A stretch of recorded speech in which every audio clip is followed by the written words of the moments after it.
കുട്ടിയെ കാണാതായ സംഭവത്തിൽ 3 ടേണിംഗ് പോയിന്റാണ് ഈ കേസിൽ ഉണ്ടായിട്ടുള്ളതെന്ന് തിരുവനന്തപുരം DCP ഭാരത് റെഡ്ഡി. ട്രെയിനിൽ വെച്ച് യാത്രക്കാരി പകർത്തിയ കുട്ടിയുടെ ചിത്രം പോലീസിന് ഉപകാരപ്രദമായി. കൂടാതെ CCTV ദൃശ്യങ്ങൾ സുപ്രധാന പങ്കുവഹിച്ചു. കുട്ടിക്ക് മാതാപിതാക്കളിൽ നിന്ന് ശാരീരിക അതിക്രമം നേരിട്ടോ എന്നത് അന്വേഷിക്കുമെന്നും അദ്ദേഹം വ്യക്തമാക്കി. കുട്ടി ഇന്നലെ നൈറ്റ് വൈസാഗ് റെയിൽവേ സ്റ്റേഷനിൽ നിന്ന് കണ്ടെത്തി. ഇതിൽ സഹായിച്ചത് 3 ടേണിംഗ് പോയിന്റ്സ് ആണ് ഈ കേസിൽ മൊത്തം ഉണ്ടായിട്ടുള്ളത്. ഒന്നാമത്തത് നൈറ്റ് 4 മണിക്ക് ആദ്യ ദിവസം ബവിതാന ലേഡി എടുത്ത ഫോട്ടോ പോലീസ് കൈ കിട്ടി. ഉടനെ പെട്ടെന്ന് മനസ്സിലായി കന്യാകുമാരി സൈഡ് പോയതാണ്. അത് കഴിഞ്ഞിട്ട് കന്യാകുമാരി CCTV ഫുട്ടേജ് മനസ്സിലായ സമയം കുട്ടി ചെന്നൈയിൽ പോയതാണ് മനസ്സിലായത്. അതിനെ കഴിഞ്ഞിട്ട് ഉടനെ പെട്ടെന്ന് ചെന്നൈ പോലീസിനെ അറിയിച്ചു. ചെന്നൈ പോലീസ് അവിടുത്തെ RPF സംസാരിച്ചിട്ട് എഗ്മോർ പോലീസ് സ്റ്റേഷനിൽ പോയിട്ട് CCTV ഉടനെ പെട്ടെന്ന് 6 മണിക്കൂറിനുള്ളിൽ CCTV കണ്ടെത്തി.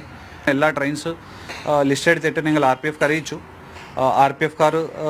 RPF കാരും നെല്ലൂർ ആവട്ടെ, വിജയവാഡ ആവട്ടെ, വിശാഖപട്ടണം ആവട്ടെ ഓരോരോ ഇൻസ്പെക്ടർ ഞങ്ങൾ വിളിച്ചിട്ടുണ്ട്.